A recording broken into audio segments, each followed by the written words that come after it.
video segment, I want to address some types of conflict. The first one would be intrapersonal. An interpersonal conflict is about conflict that you have within yourself. In psychology, we may call this cognitive dissonance.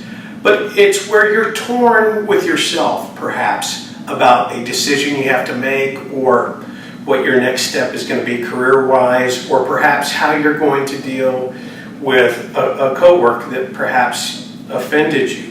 And so interpersonal conflict is about trying to resolve conflict in ourselves and be able to process it, which again takes self-awareness about what are our triggers, what is it that bothers us, what will make us react to someone that will create this internal strife that we have that may cause us to act in a way that we don't want as a leader.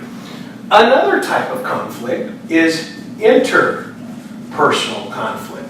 In an interpersonal conflict, you have this conflict between two individuals. All of us have experienced it from the time that we're high. I remember having an interpersonal conflict with someone that I worked for. I'd been hired by this organization, and it was a nonprofit. I'd been working there for about a year.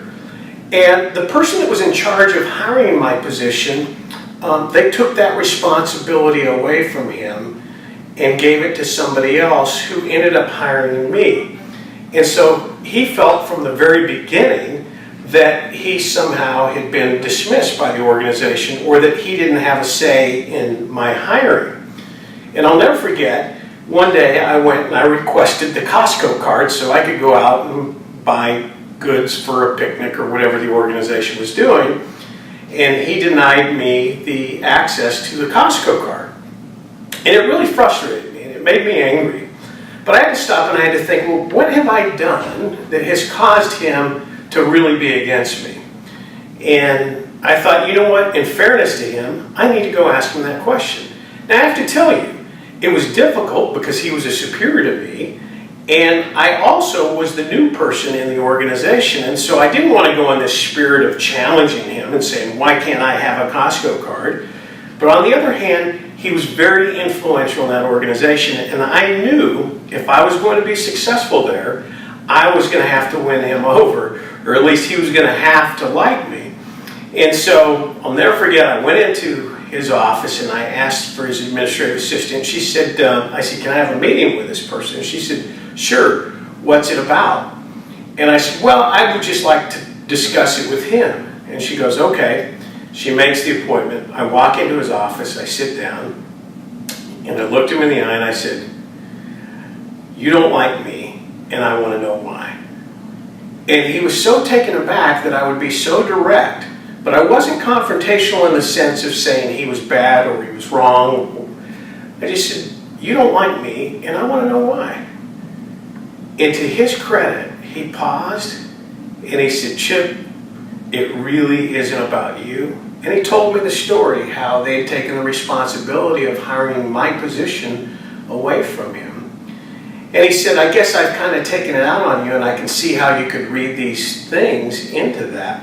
He said, but I tell you what, from this day moving forward, I'm going to be your fan.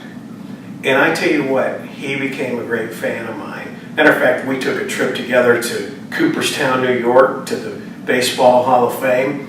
Ultimately, he started his own nonprofit and was very, very successful, and brought me in to speak at one of his conferences.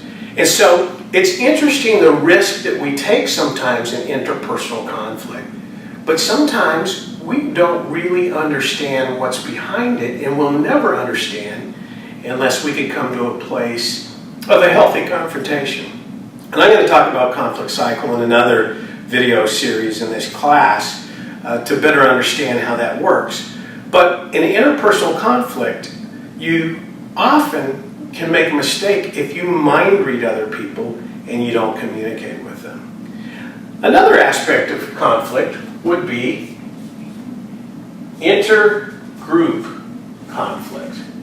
An intergroup conflict would be conflict between two groups that have opposing ideas. Perhaps there's limited resources in an organization and you have marketing wanting something And then you have on the other side perhaps admissions or recruiting like in a school. And so where do we spend our money? And you can have conflict between those groups about ideas about how to move forward as an organization. Now, a lot of the times as a leader, when you look at this intergroup conflict, is that you want to make sure that you're all working towards the same goal.